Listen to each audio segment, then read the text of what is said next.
السلام عليكم ورحمة الله.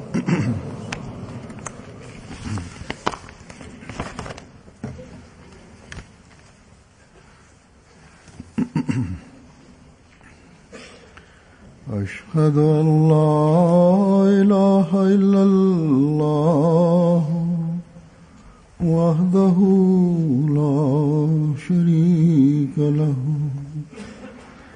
وأشهد أن محمدا عبده ورسوله أما بعد فأعوذ بالله من الشيطان الرجيم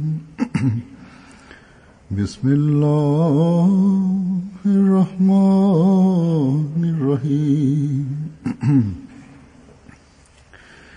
الحمد لله رب العالمين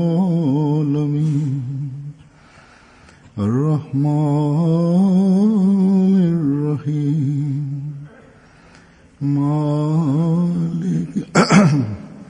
مالك يوم الدين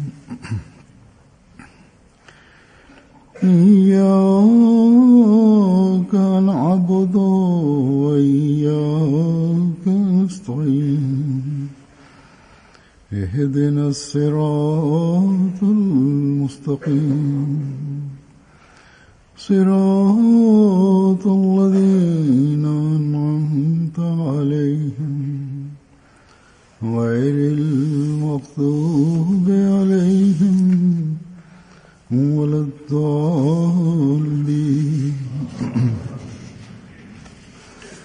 इस वक्त मैं हज़रत मुस्लिम मऊद रज़ियल्लाहु अन्हु के Je vous présenterai aujourd'hui des récits rapportés par Hadrat Muslim Maud, radiyallahu anhu, le deuxième calife de la communauté musulmane Ahmadiyya, des récits à propos du Messie promis à l'Islam,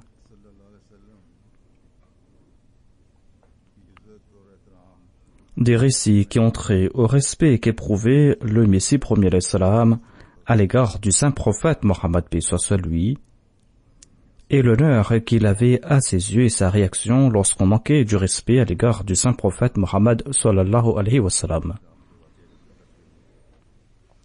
Le deuxième calife a évoqué la rencontre entre le Messie promis à l'Islam et l'hindou Lekram à la gare de Lahore ou d'Amritsar. Ce dernier, c'est-à-dire Lekram, est venu présenter ses salutations au Messie promis à l'Islam. Le Pandit Lekram était une grande personnalité parmi les hindous de l'Arya Samaj. Et ceux qui accompagnaient le Messie promis à l'Islam étaient ravis du fait que Lekram était venu saluer le Messie promis à l'Islam. Mais le Messie promis à l'Islam n'a pas porté la moindre attention quant à la présence du Pandit Lekram. Les compagnons du Messie promis à l'Islam croyaient qu'il ignorait que le Pandit Lekram l'avait salué, et ses compagnons lui ont informé de sa présence. Le Messie promis à l'Islam, tout courroucé, a répliqué: « N'a-t-il pas honte d'insulter mon maître pour ensuite venir me saluer ?» Il ne s'est guère soucié de la présence du Pandit Lekram. Auprès des gens ordinaires, cette rencontre aurait été considérée comme un grand succès. Le fait de rencontrer une grande personnalité est considéré comme un grand succès. Ainsi, les gens ordinaires font preuve d'une grande déférence à l'égard des grandes personnalités qu'ils rencontrent, mais n'accordent aucune attention aux pauvres qui viennent les rencontrer.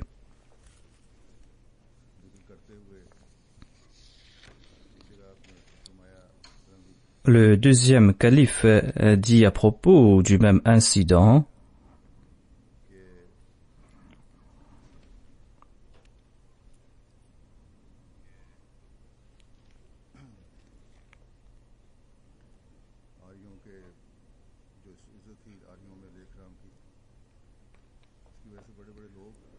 il dit que le Pandit Lekram jouissait d'un très grand prestige auprès des Aryas, tant et si bien que même de grandes personnalités se sentaient honorées de pouvoir le rencontrer.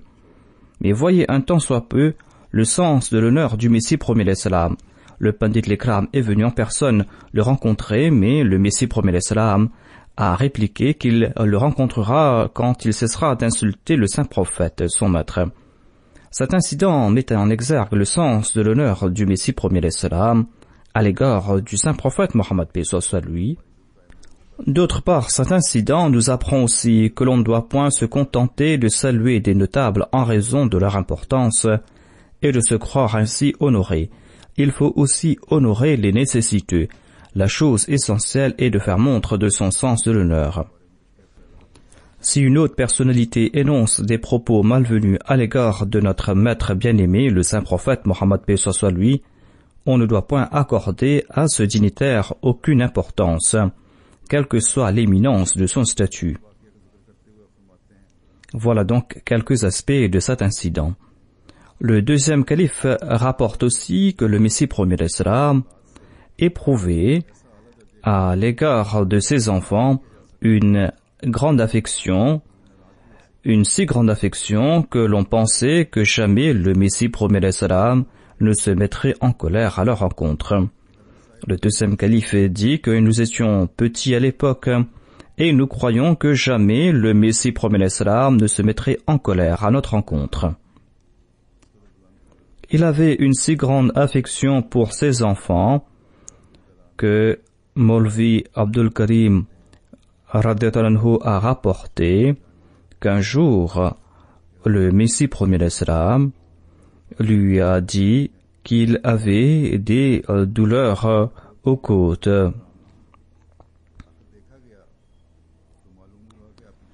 On avait appliqué un cataplasme, une compresse, mais cela c'était sans effet. On a su plus tard que le Messie promet l'Islam avait dans la poche un morceau d'une brique qui lui causait ses douleurs aux côtes. On lui a demandé d'où venait ce caillou. Il a répondu que Mahmoud me l'a confié en me demandant de la garder. Je l'ai mis dans ma poche en disant que je vais le lui retourner quand il me le demandera. Maulvi Abdul Karim a dit « Donnez-le moi, je vais le garder ». Mais le Messie promet l'Islam a dit « Non, pas du tout, je vais le garder avec moi, ce caillou ». C'était là l'affection qu'il avait pour ses enfants. Et Hazrat Muslim Maud, le deuxième calife, dit qu'il nous aimait nous tous, en particulier notre frère cadet, Mirza Mubarak Ahmad. Il avait pour lui une très grande affection. Et on se disait qu'il ne pourrait aimer personne d'autre plus que lui. Mais cet amour qu'il avait pour Mirza Mubarak Ahmad ne dépassait point l'amour qu'il éprouvait pour le saint prophète Mohammed paix soit lui. Quand cet enfant bien-aimé, qu'il chérissait tant, avait une fois, dans sa sottise d'enfant, prononcé des paroles irrévérencieuses à l'égard du saint prophète Mohammed paix soit lui, eh bien le Messie promet l'Islam l'a frappé très fort.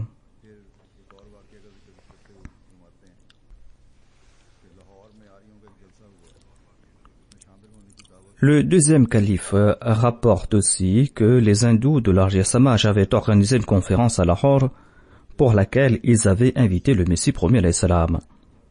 Les organisateurs de cette conférence avaient promis de ne point outrager la mémoire du saint prophète Mohammed Mustafa sallallahu alayhi wa sallam.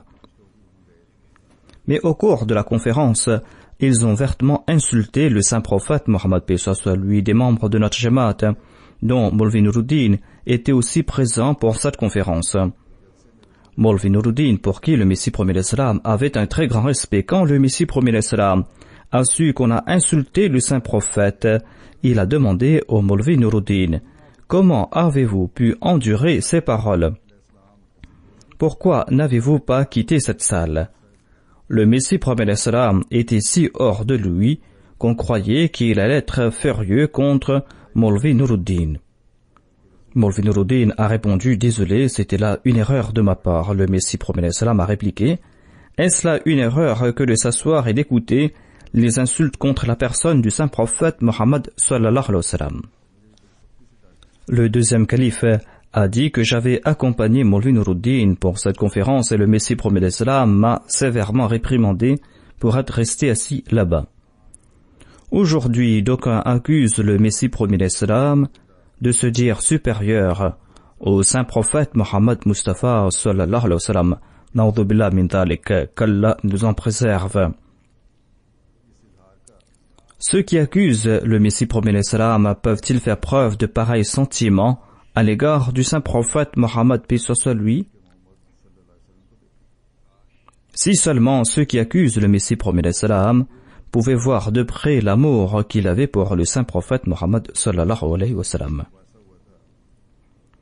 Le deuxième calife de la communauté Ahmadiyya, Hadrat Muslim Maud, a rapporté quelques faits concernant le débat entre le Messie promis l'Islam et Abdullah Atam. Débat qui a été évoqué dans le livre Njangé Muqaddas écrit par le Messie promis l'Islam. Ce débat a eu lieu après que Mirza Ghulam Ahmad s'était proclamé Messie et Mehdi. Les mollahs l'avaient déjà qualifié de kafir et avaient émis des fatwas à son encontre en affirmant qu'il devait être mis à mort. La Jamaat, dit le deuxième calife, la Jamaat n'était pas aussi en paix qu'en cette année de 1923, dit le deuxième calife. Il rapportait cet incident en 1923, donc il a dit que la situation de toute la Jamaat à l'époque du Messie promis l'Islam était la même que celle où il y a très peu d'Ahmadis, c'est-à-dire qu'il y avait une forte opposition et la situation était la même partout. Les musulmans de la région de Nanalia avaient organisé un débat avec un chrétien et les musulmans ont invité le Messie promis l'Islam à venir les représenter. C'était un débat entre les musulmans et les chrétiens et on a fait cette demande auprès du Messie promis l'Islam de venir les représenter. Le Messie promis l'Islam a répondu immédiatement. Il n'a pas répondu que les chrétiens ne lui sont pas aussi hostiles que les autres musulmans, car les chrétiens n'avaient pas dit que le Messie promis l'Islam méritait la mort. Mais c'était ces mollahs non ahmadis qui avaient invité à la mort du Messie promis l'Islam. Étant donné que ces mêmes musulmans avaient invité le Messie promis l'Islam à venir défendre l'honneur de l'Islam, du saint prophète Mohammed paix soit lui et de l'unicité de Dieu, eh bien il a répondu à cet appel et s'est présenté pour prendre part à ce débat et il est sorti hors de Qadian. Il ne s'est point soucié de rien en raison de son sens de l'honneur pour la foi.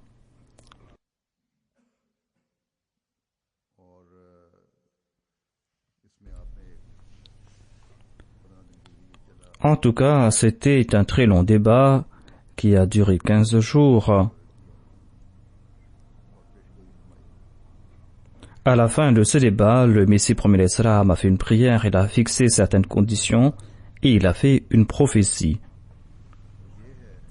Le Messie promis l'Islam dit à propos de cette prophétie: « La nuit, j'ai supplié Dieu en toute humilité, animé d'une grande ferveur, demandant à Dieu de rendre son verdict.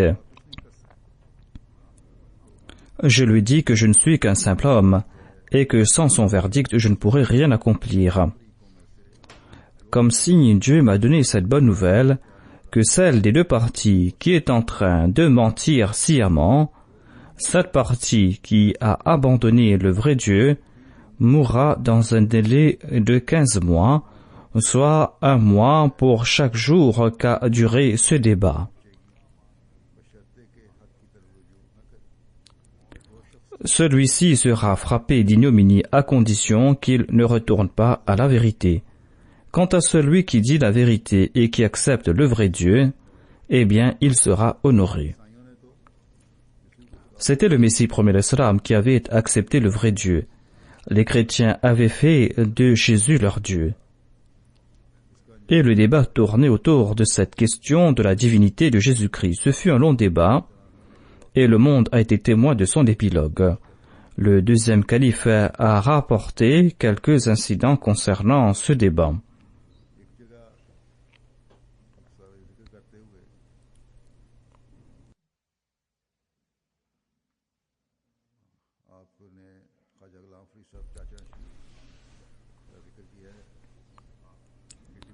Le deuxième calife a évoqué un certain Khaja Ghulam Farid Saheb Chachian Sharif dans le cadre de ces débats. Le Messie premier d'Islam avait fait cette prophétie, tout comme je l'ai dit auparavant. Lorsque Atam n'est pas mort après l'expiration de ce délai de 15 mois, eh bien ceux qui se contentaient des apparences ont crié sur tous les toits que la prophétie du Messie premier d'Islam ne s'est pas réalisée. D'aucuns se sont moqués de cette prophétie dans la cour du Nabab de Bahawalpur. Ils ont dit que la prophétie de Mirza Saheb ne s'est pas réalisée et que Atam est toujours vivant. Il y avait Khaja Ghulam Farid Saheb qui était aussi présent dans la cour de ce Nabab et le Nabab était son disciple.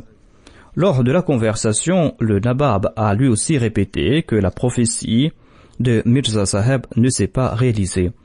Khaja Ghulam Farid, bouillonnant, a affirmé d'un ton retentissant: « Qui dit que Atam est vivant? Moi je vois son cadavre. » Sur ce, le Nabab s'est tu. Le deuxième calife dit que il y a de ces personnes qui sont apparemment vivantes, quand en réalité elles sont mortes. Certains sont apparemment morts, mais ces personnes sont en fait vivantes. Ceux qui donnent leur vie pour la cause d'Allah sont en réalité vivants, et ceux qui sont doués de vision spirituelle voient quant à eux que des milliers de ceux qui sont considérés vivants sont morts en réalité. Ceux qui sont doués de vision spirituelle voient quant à eux que ceux qui sont vivants sont en réalité morts. On dit d'un saint qu'il vivait dans un cimetière. Quelqu'un lui a demandé un jour: pourquoi abandonnez-vous les vivants pour venir habiter ce cimetière parmi les morts? Il a répondu: à mes yeux, tous ceux qui habitent la ville sont morts, et ici, dans ce cimetière, je vois quant à moi des vivants. Il n'est donc pas du ressort de tout un chacun de reconnaître ceux qui sont vivants ou ceux qui sont morts spirituellement. Il incombe cependant aux véritables croyants de les reconnaître. Mais seul celui qui est doué de discernement spirituel pourra différencier celui qui est mort spirituellement de celui qui est vivant. Et il incombe à chacun d'entre nous d'essayer d'acquérir cette vision spirituelle. Abdullah Atam a non seulement connu une mort spirituelle, mais il a aussi connu cette mort physique suite à la prophétie faite par le Messie premier d'Islam. Certes, il a eu du répit et les raisons ont été présentées par le Messie premier d'Islam lui-même. Le deuxième calife annonce à propos de cette prophétie: il incombe aux croyants de placer sa confiance en Dieu. C'est Dieu qui agit. Cependant, nos œuvres, nos pensées et nos paroles doivent être conformes aux paroles divines. Nos œuvres, nos pensées et nos paroles, dit-il, doivent être conformes aux paroles de Dieu. Le deuxième calife dit que j'avais 6 ans quand le délai fixé par le Messie premier d'Islam dans sa prophétie concernant Atam s'est expiré. Je me souviens très bien de cette scène. Il y avait un entrepôt pour les livres akkadianes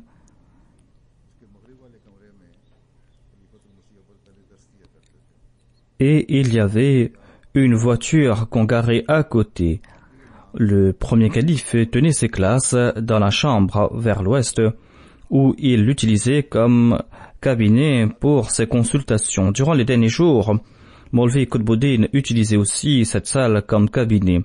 Et il y avait aussi une petite chambre dans laquelle on entreposait les livres. Et il y avait aussi l'imprimerie du Messie premier d'Islam là-bas. Le deuxième calife a donc décrit cet endroit où on entreposait les livres et où le premier calife tenait son cabinet. En tout cas, certains des disciples du premier calife logeaient là-bas. Il y avait très peu de gens à l'époque, et toute personne qui partait là-bas devenait un disciple du premier calife. C'était la seule madrasa, la seule école, et le premier calife était le seul enseignant. Il n'y avait pas d'autre madrasa que celle-ci, et ses élèves étaient les élèves du premier calife et étaient aussi les serviteurs de la communauté. J'étais petit quand le délai fixé dans la prophétie pour la mort d'Atam s'est expiré. C'était peut-être vers la fin de l'année 1894, au début 1895. J'avais environ 5 ou 6 ans à l'époque. Je me souviens de cet incident, quoique j'étais trop petit pour comprendre ce qui se passait. Le deuxième calife dit, nous étions le dernier jour de ce délai de 15 mois. Les gens étaient en larmes et les gens pleuraient et suppliaient Dieu pour qu'Atam meure.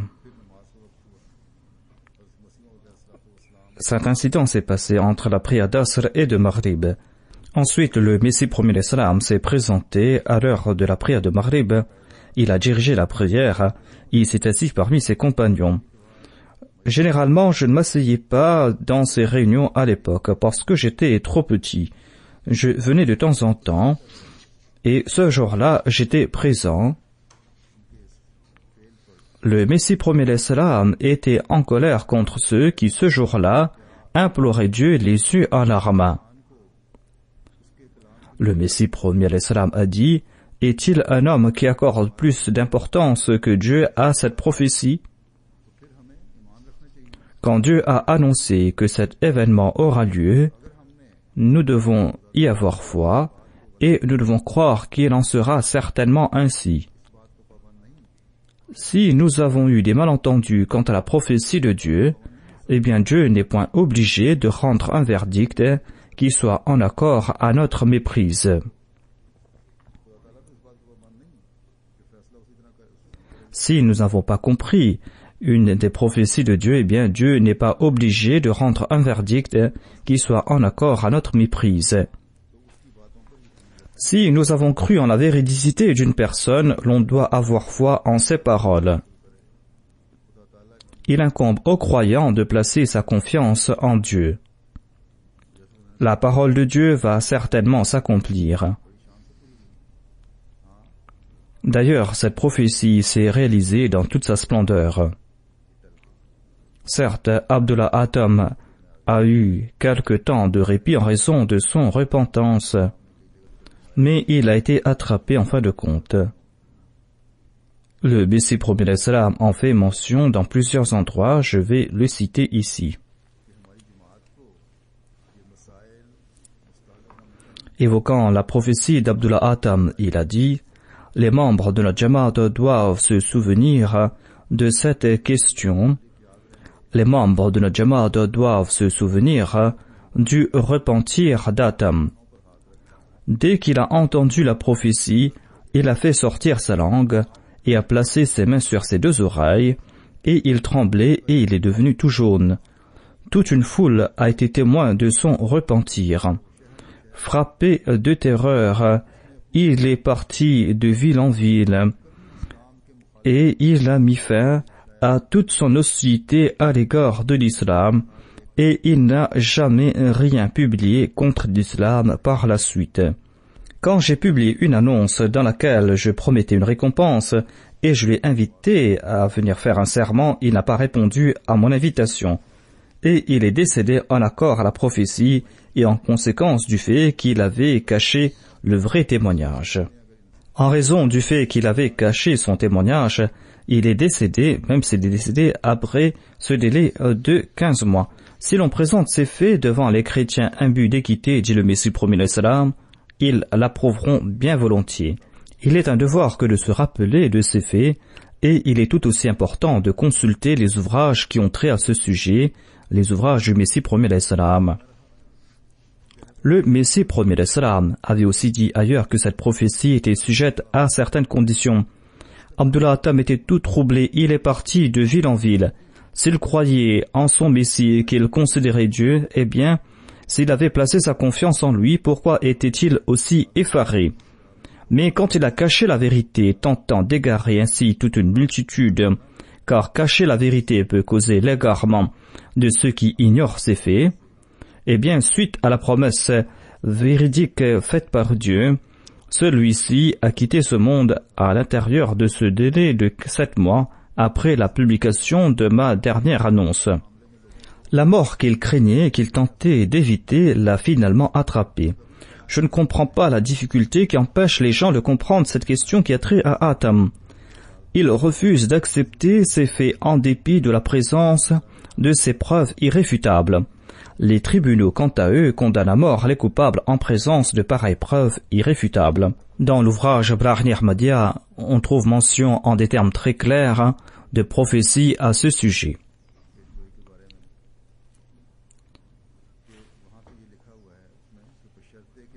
Le Messie promis l'Islam ajoute à ce sujet: dans la prophétie, il est dit qu'il mourra au cours de ce délai de 15 mois, sauf s'il retourne à la vérité.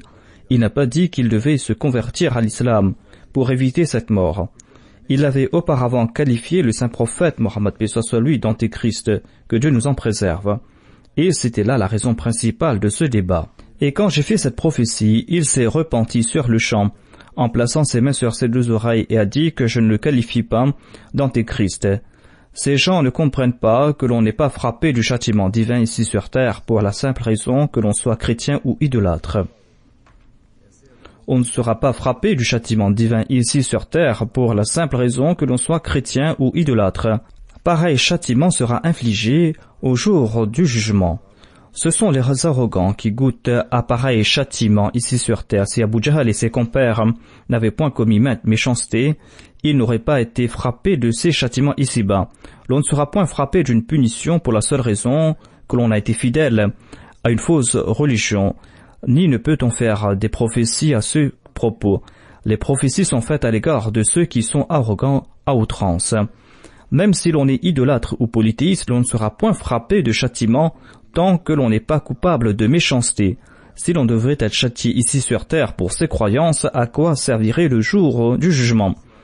La prison pour les mécréants, c'est le jour du jugement. Tout jugement sera rendu ce jour-là. On peut aussi se demander pourquoi l'on est frappé du châtiment ici-bas. Le Messie promet l'Islam a dit que c'est en raison de l'arrogance que l'on est frappé ici-bas de châtiment.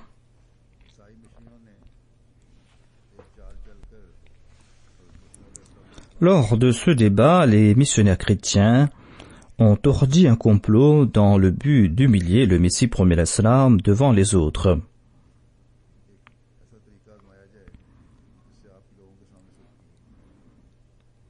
Ils ont cru qu'ils pourraient ainsi humilier le Messie promis l'Islam devant les autres.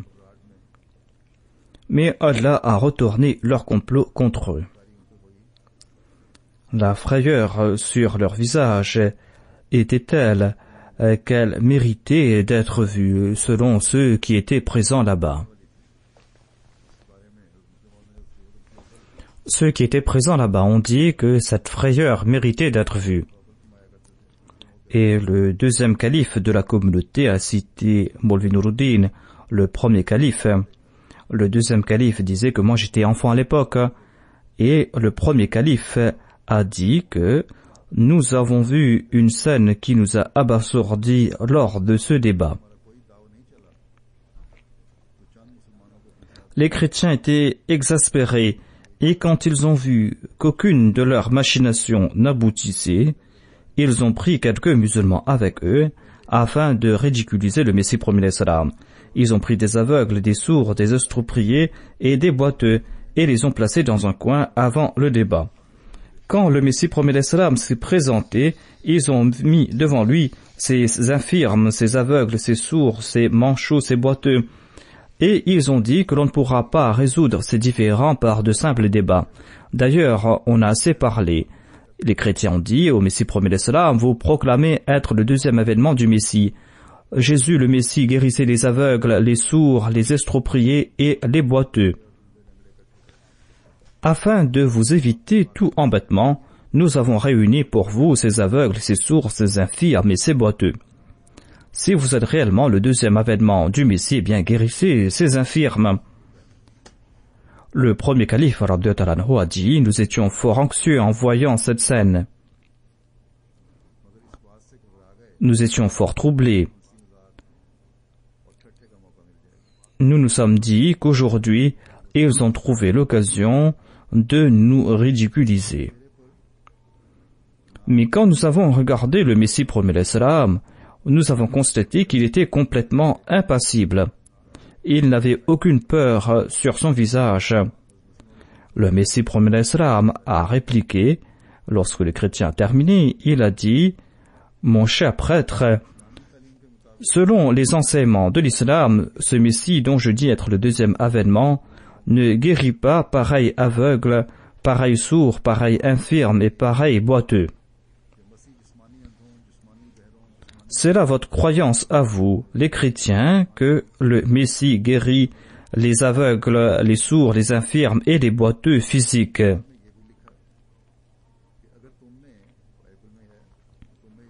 Et dans votre Bible, il est dit que si vous possédez une once de foi, eh bien vous direz à une montagne de bouger et cette montagne va bouger. Jésus a aussi dit que vous pourrez, vous les chrétiens, montrer les mêmes prodiges que j'ai montrés si vous croyez en moi. Ce n'est pas à moi de poser cette question, dit le Messie promet l'Islam. Moi, je ne peux montrer que les miracles montrés par mon maître, le saint prophète Mohammed sallallahu alayhi wa sallam. Si vous me demandez de montrer ces miracles, je le ferai bien volontiers. Quant aux miracles que vous demandez, votre livre dit que tout chrétien qui a la foi aussi grosse qu'une graine de moutarde pourra montrer les miracles montrés par Jésus-Christ. Vous avez bien fait de vouloir abréger ce débat et d'avoir réuni ces aveugles, ces sourds, ces manchots et ces boiteux. Ces infirmes sont là. S'il y a en vous une once de foi, une foi aussi grosse que une graine de moutarde, eh bien, guérissez ces personnes. Les prêtres étaient si ahuris par la réponse donnée par le Messie promet l'Islam que le plus grand prêtre a commencé à séparer ses infirmes. Ainsi, Allah est toujours prêt à honorer ses élus, et il leur enseigne des réponses qui frappent de stupeur ses ennemis.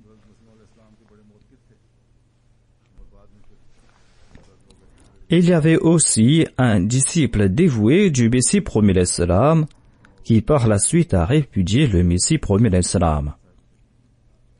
Le deuxième calife dit à propos de cette personne, il dit qu'il y avait à Ludhiana un certain Mir Abbas Ali qui était très sincère et loyal envers le Messie promet l'Islam, tant et si bien que le Messie promet l'Islam avait reçu des révélations à propos de sa sincérité. Lors du débat entre le Messie promis et Maulvi Mohammed Hussein, on avait confié un jour à Mir Abbas Ali de transmettre un message à Maulvi Mohammed Hussein.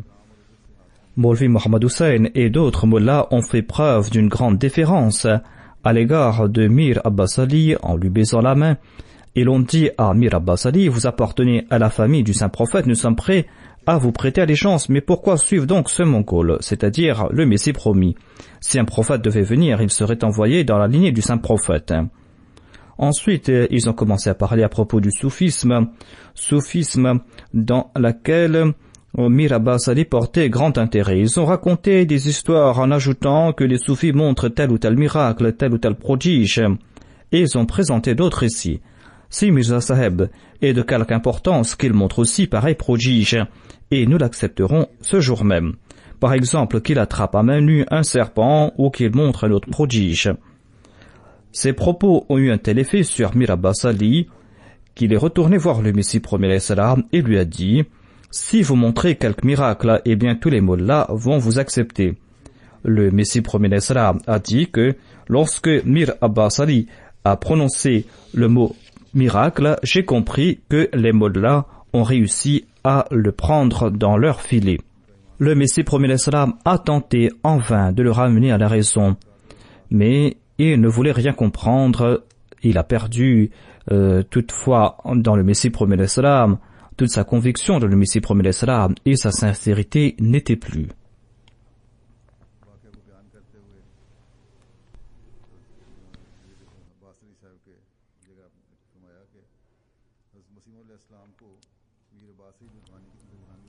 Le deuxième calife a rapporté d'autres faits concernant sa personne, Mir Abbas Ali. Il dit, un jour, le Messie promet l'Islam a reçu une révélation qui disait que Mir Abbas Ali était un homme pieux. Et il a commencé à faire les éloges de Mir Abbas Ali.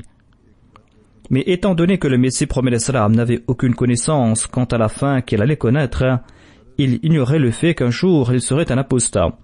mais Dieu lui en a informé par la suite. Ainsi, le savoir de l'homme est restreint. Seul Dieu possède une connaissance parfaite, une connaissance qui surpasse toute chose. Personne ne peut embrasser la connaissance que détient Dieu. Les prophètes informent les hommes dans la mesure de la connaissance qu'ils reçoivent de la part de Dieu. Le deuxième calife dit encore que ce même Mir Abbas Ali avait grand foi dans le Messie promis l'Islam. Le Messie promis l'Islam avait reçu une révélation dans laquelle on avait rendu hommage à ses aptitudes spirituelles, mais par la suite, il est devenu un apostat. D'aucuns avaient critiqué le Messie promis l'Islam en disant que les révélations divines qu'il avait reçues à son propos étaient pleines d'éloges. Comment se fait-il qu'il est devenu un apostat par la suite? Le Messie promis l'Islam a dit certes, on avait fait ses éloges dans ses révélations. Dieu avait annoncé qu'il possédait de grandes aptitudes spirituelles, mais quand il a usé de ses aptitudes à mauvais escient, et quand il est devenu arrogant, il a été frappé de la colère divine, et il est devenu un apostat. Le deuxième calife ajoute, la prière de la sourate Al-Fatiha nous enseigne que l'hypocrisie et l'incroyance sont deux choses qui accompagnent l'homme pour toujours, l'hypocrisie et l'incroyance. Et ces deux maladies s'attaquent à l'homme quand il rejoint le groupe de ceux qui ont été les récipiendaires des faveurs divines. C'est après avoir reçu les faveurs divines qu'on est frappé de ces deux maladies que sont l'hypocrisie et l'incroyance. La preuve de cette interprétation est qu'il est dit dans cette même sourate que les Juifs et les chrétiens ont connu ce sort après avoir été récipiendaires de ces faveurs divines. Si ceux qui ont reçu ces faveurs divines ne reconnaissent pas leur véritable statut, eh bien, ils tomberont dans la catégorie de ceux qui s'attirent la colère divine en raison de leur arrogance. Et ils tomberont dans la catégorie des égarés. Ainsi, l'on doit à tout instant se souvenir de ce point. L'on ne doit jamais oublier la prière qu'Allah nous a enseignée à la fin de la sourate Al-Fatiha, afin de ne pas tomber dans le mal.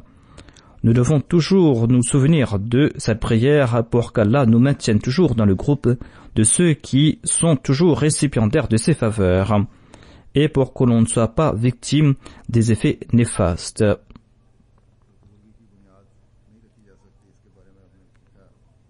Le deuxième calife nous fait comprendre aussi que la piété ne dépend pas de la connaissance acquise.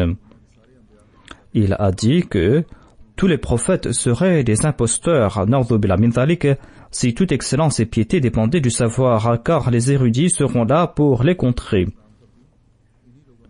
Les érudits seraient les adversaires des prophètes. Le Messie promet l'Islam s'était mesuré à ces personnes qui se considéraient comme de grands érudits. D'ailleurs, Maulvi Mohammed Hussein qualifiait avec grand mépris le Messie promet l'Islam de Munshi Mizarullah Mahmad, c'est-à-dire Mizarullah Mahmad le scribe. Comme si, na'udhu-billah, le Messie promet l'Islam n'était qu'un simple commis aux écritures, qu'il ne savait écrire que quelques lignes et qu'il ne détenait aucune connaissance. Et Maulvi Mohammed Hussein était fier d'avoir qualifié le Messie promet l'Islam de simple scribe. Le deuxième calife dit, je me souviens quand j'étais petit, un jour, le Maulvi Sayyid Mohammed Hussein Ahsan Amrohi a dit lors d'une réunion que Maulvi Mohammed Hussein Batalvi l'avait qualifié lui de Maulvi et qu'il avait écrit à propos du Messie promet l'Islam qu'il n'était qu'un simple scribe. Le deuxième calife dit que quoique j'étais petit à l'époque, ces propos m'avaient fort déplu et je ne sais pas pourquoi il avait fait mention de cela dans cette réunion. En tout cas, dit-il, les disciples d'un prophète doivent toujours bien choisir leurs paroles et ce n'est pas la peine de tout raconter.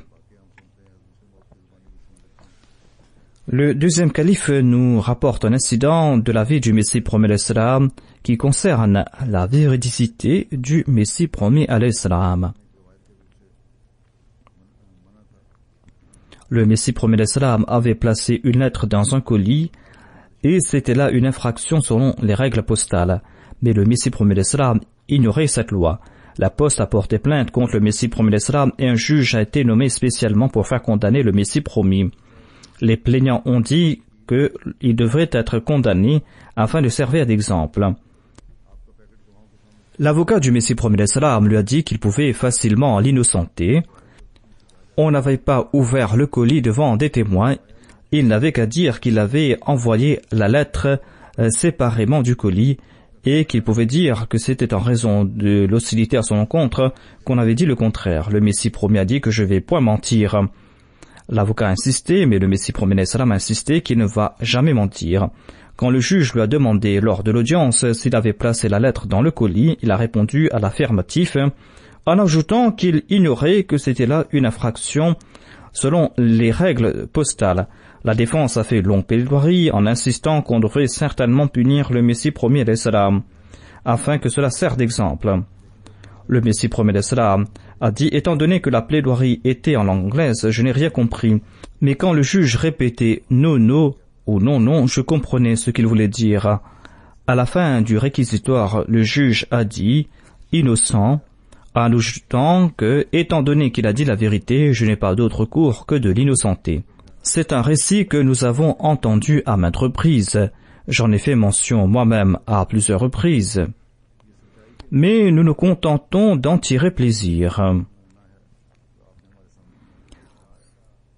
C'est un simple exemple de la véridicité du Messie premier salam, exemple qu'il nous a présenté. Mais quant à ceux qui ont recours au mensonge pour quelque avantage personnel, eh bien, ces personnes doivent analyser leur conscience.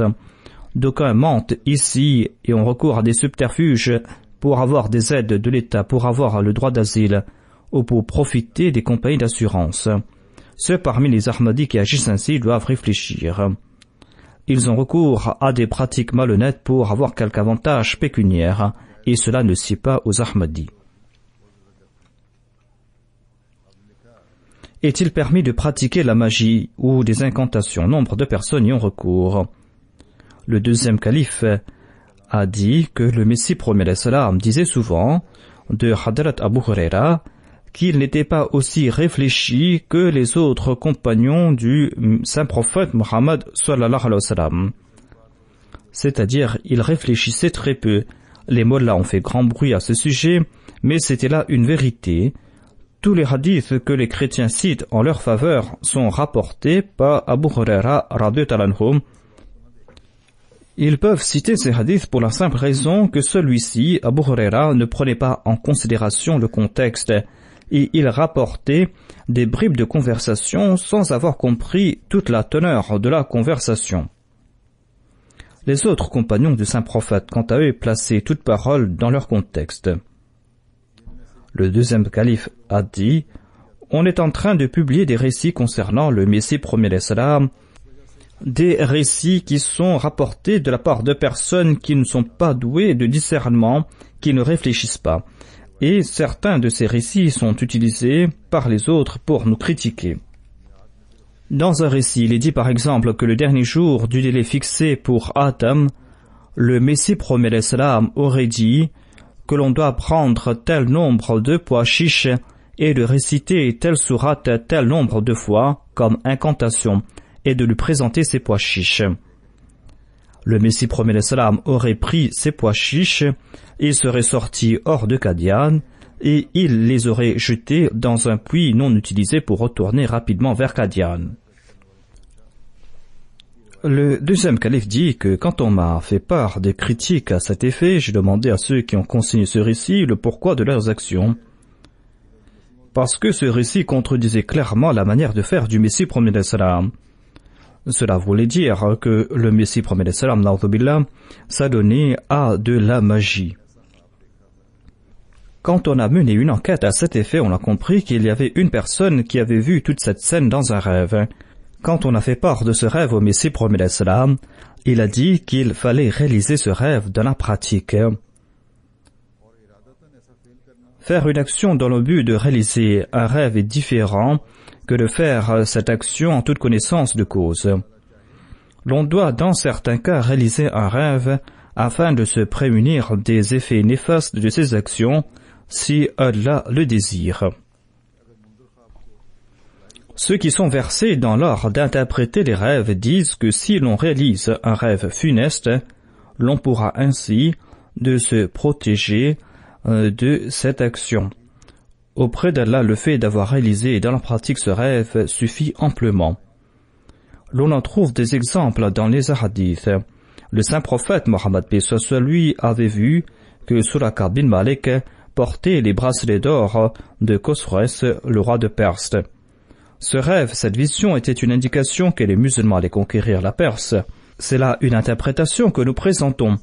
Mais d'autre part, ce rêve aussi signifie que les musulmans feront face à des difficultés de la part des Iraniens et des Perses, car voir de l'or dans un rêve signifie qu'il aura de la tristesse et des malheurs. Omar radhiyallahu anhu a compris le sens de ce rêve du saint prophète Mohammed paix soit sur lui, et il a demandé à Suraka de porter ses bracelets, sinon il allait le frapper. Il est interdit aux hommes de porter de l'or. Il ne lui a pas demandé de porter ses bracelets pour réaliser le rêve du saint prophète uniquement, mais aussi pour se prémunir de toute suite funeste que pouvaient accompagner ces événements. C'est pour cette raison qu'Omar lui a demandé de porter ses bracelets. Et c'est ainsi qu'il a dissipé toute tristesse ou tout souci qui pouvait accompagner ce rêve. Ainsi, si l'on tire certains propos hors de leur contexte, cela peut causer nombre de difficultés. Dans un de ses sermons, Hadrat Muslim Maud, le deuxième calife de la communauté, avait conseillé aux membres de sa jamaat d'éviter les disputes et les querelles. C'était en 1931 et il disait que la jamaat avait atteint sa maturité et que nos actions devaient être conformes à notre foi, à notre connaissance spirituelle.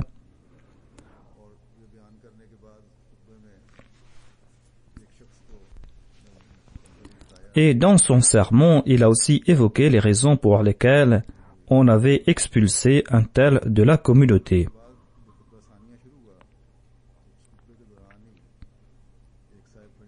Lors du deuxième sermon en langue arabe, quelqu'un parmi les fidèles s'est mis debout et a demandé au calife, quel est le nom de cette personne qui a été expulsée de la communauté. Un autre fidèle qui était à côté de lui a réprimandé cette personne en disant il est interdit de parler pendant le sermon. Le deuxième calife a souri et il a raconté ce qui s'était passé à l'époque du Messie premier d'Islam, quand on avait perquisitionné la maison du Messie premier d'Islam. Le Messie premier d'Islam lui-même avait raconté cet incident. Il disait qu'on avait perquisitionné sa maison après le meurtre du Pandit Likram. Le commissaire de police de Gurdaspur est venu en personne pour effectuer la perquisition. Le policier est passé par une porte très basse et il s'est cogné la tête et s'est fait très mal. Il avait le vertige. Nous lui avons offert du lait à boire, mais il a refusé en disant qu'il était venu faire une perquisition et que ce sera contre son devoir que d'en prendre. Voilà la réponse donnée par le Messie promis. La même personne qui avait demandé au deuxième calife le nom de la personne qui a été expulsée avait demandé au Messie promis d'Islam, quand il a raconté cet incident du policier, cette même personne a demandé au Messie promis d'Islam, est-ce que le policier saignait de la tête?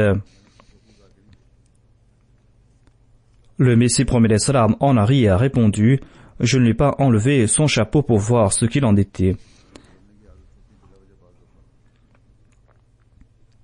Ainsi, il y a de ces gens qui ont l'habitude de parler à tort et à travers.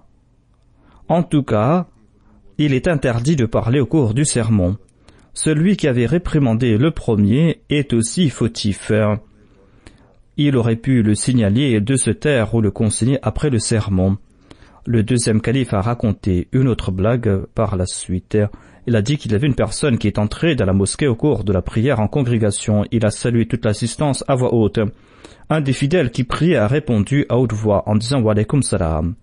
Celui qui se trouvait à côté de lui dans la prière lui a grondé en disant « Est-ce que tu ne sais pas qu'il est interdit de parler pendant la prière? Pourquoi l'as-tu répondu ?» En tout cas, donc, Le sermon fait partie de la prière. Et c'est pour cette raison qu'il est interdit de parler pendant le sermon. L'imam peut quant à lui pendant le sermon parler pour arrêter quelqu'un, mais il ne peut pas le faire pendant la prière. L'on doit aussi enseigner les enfants à la maison qu'il est interdit de parler pendant le sermon, tout comme il est interdit de parler pendant la prière.